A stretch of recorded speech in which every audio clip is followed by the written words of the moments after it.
মঠ মন্দির ছিল না। আমি যখন প্রথমে এসেছিলাম তার সঙ্গে আমার পরিচয় ছিল না।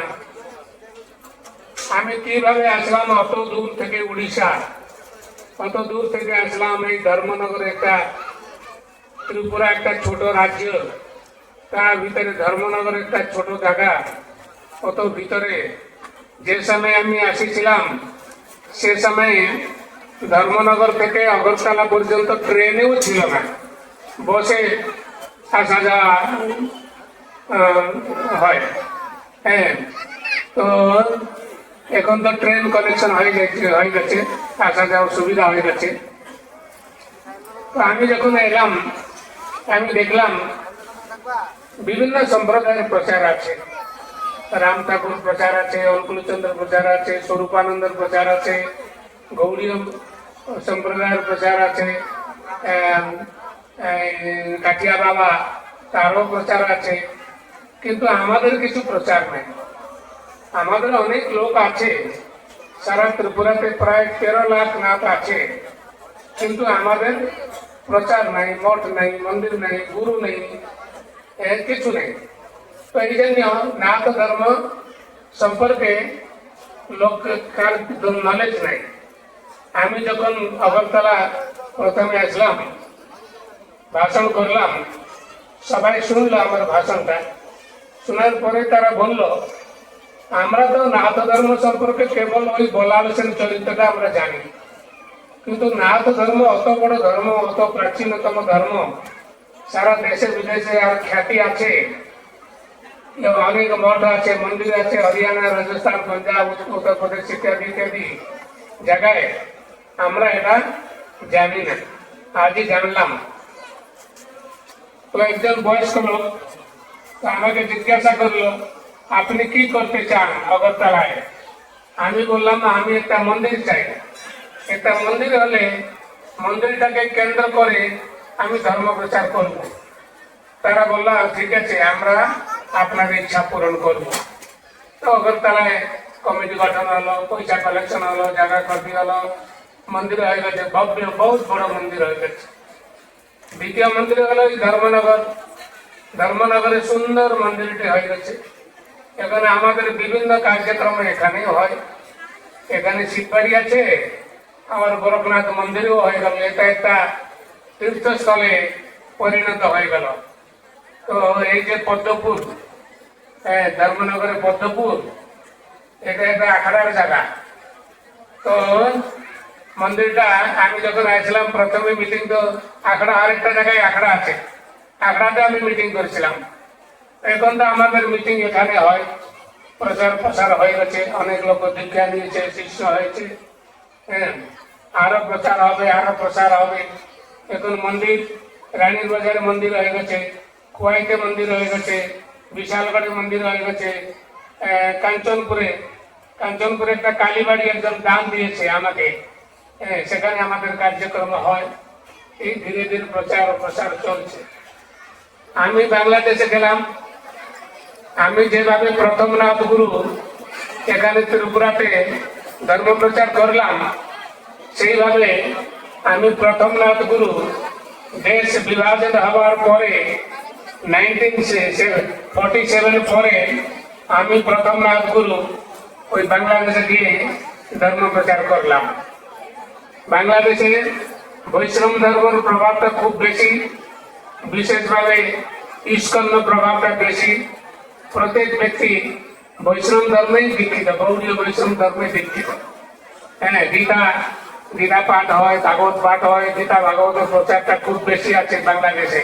অনেক গীতা পাঠক আছে, ভাগবত পাঠক আছে। আমি একবার বলেছিলাম, ওই সিলেটি জেলায় একজন রামচন্দ্র দেবনাথ, গীতা পাঠক, ভাগবত পাঠক, একজন বৈষ্ণব, সে প্রথমে আমার দীক্ষা দিল। এখন ধীরে ধীরে প্রচার হয়েছে। সিলেট, কুমিল্লা, চট্টগ্রাম, হবিগঞ্জ, মৌলভীবাজার, হ্যাঁ, ঢাকা, বগুড়া, দিনাজপুর, এসব জায়গায় প্রচার হয়েছে। এইবার যাবার ছিল, এইবার ওই বরিশাল আর নোয়াখালী ইত্যাদি জায়গায় প্রচার হওয়ার ছিল, কিন্তু বাংলাদেশের স্থিতি ভালো নেই, এই জন্য আমি এবার যাব না।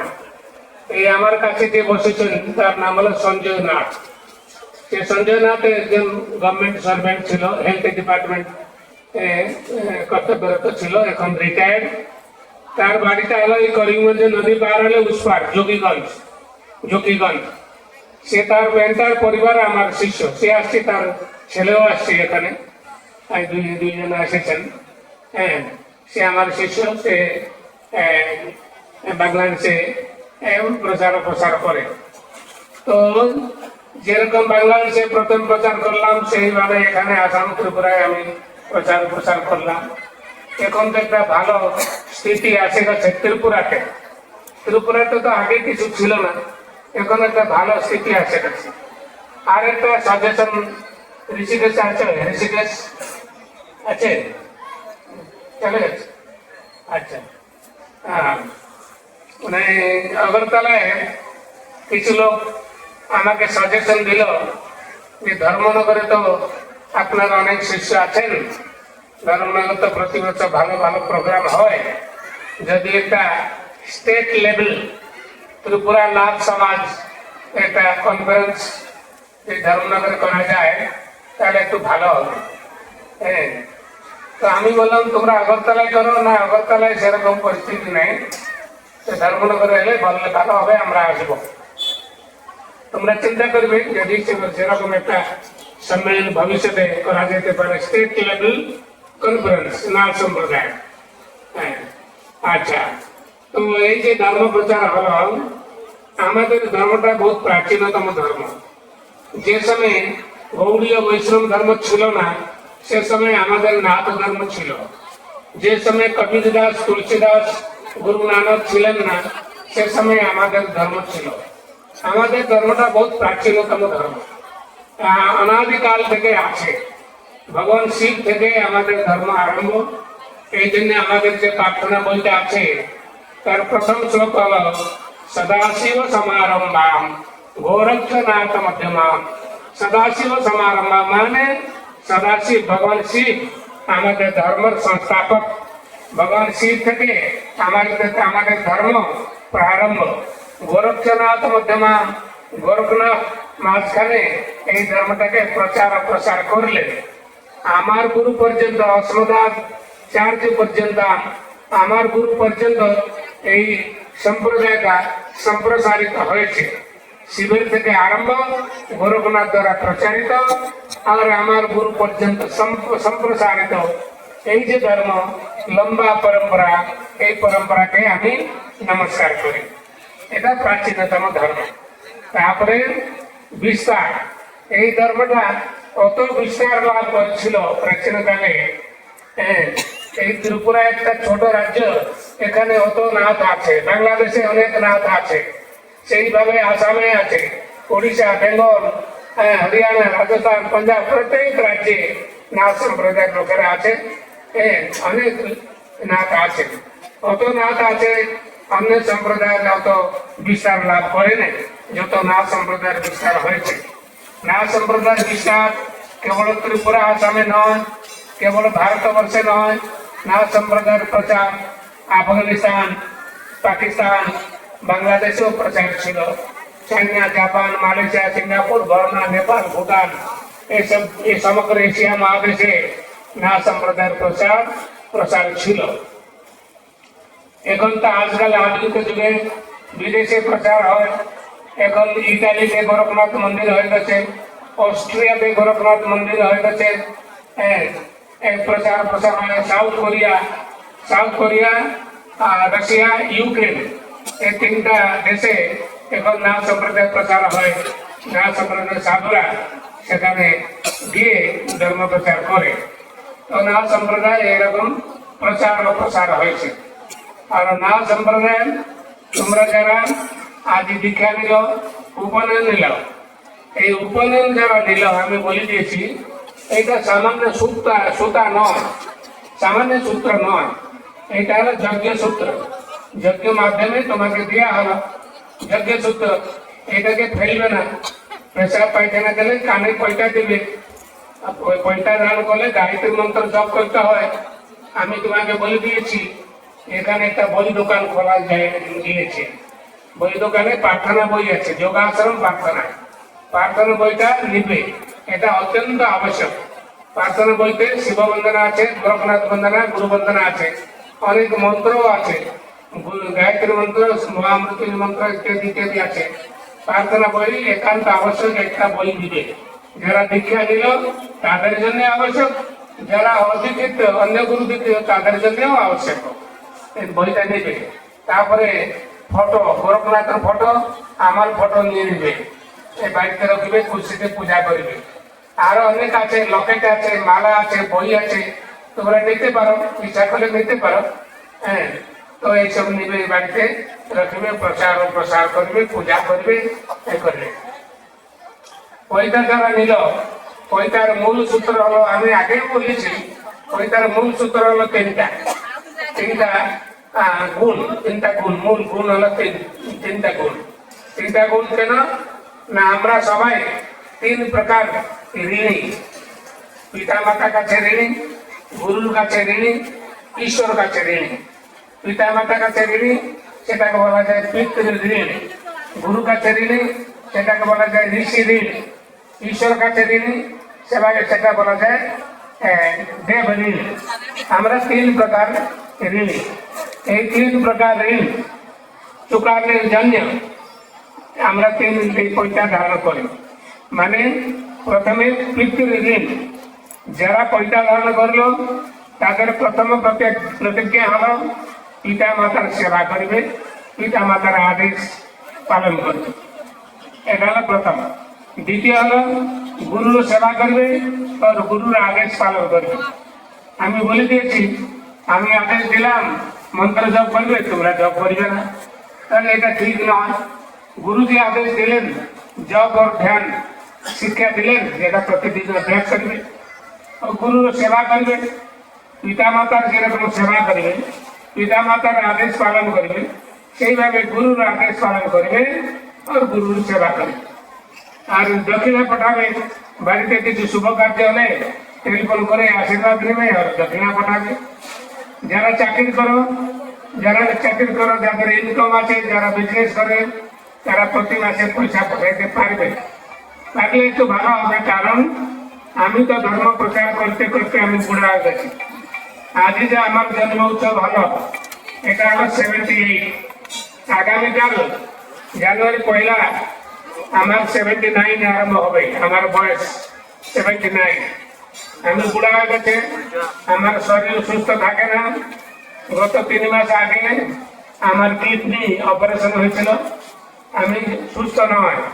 কিন্তু আমি তো আশা ছিল না, শিষ্যরা বহুত নিবেদন করলো, রিকোয়েস্ট করলো যে গুরুজি আসবেন, আপনার না আসেন আমরা কিভাবে থাকবো, আমরা কিভাবে বাঁচবো, আপনি আসবেন, আশীর্বাদ দিবেন।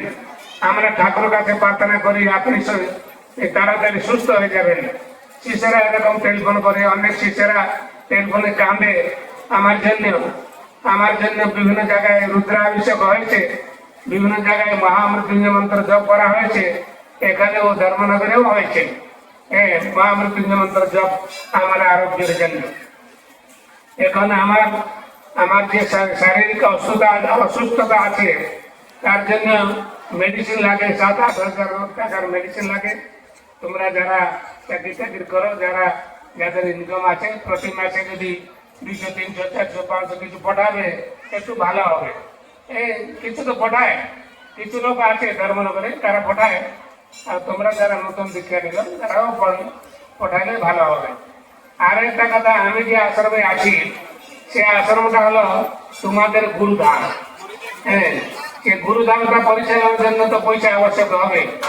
যেরকম ঠাকুর অনুকূলচন্দ্র আশ্রম, স্বরূপানন্দ আশ্রম, রামকৃষ্ণ মিশন, এইসব আশ্রমগুলো শিষ্যদের ডোনেশন দ্বারা চলে। আমাকে তো কেউ ডোনেশন দেয় না। এই জন্য আমি বললাম, তোমরা যদি প্রতি মাসে কিছু কিছু পঠাবে, তাহলে আশ্রমটা আমরা চালাইতে পারবো। আশ্রমটা ভালো চলে না, অনেক পুরাতন আশ্রম, ভালো চলে না। তোমরা একটু দান দক্ষিণা করলে আশ্রমটা ভালোভাবে চলবে। আচ্ছা, তারপরে তৃতীয়, প্রথম ঋণ হলো পিতৃ ঋণ, দ্বিতীয় হলো ঋষি ঋণ। পিতামাতার সেবা করবে, আদেশ পালন করবে। গুরুর সেবা করবে, গুরুর আদেশ পালন করবে।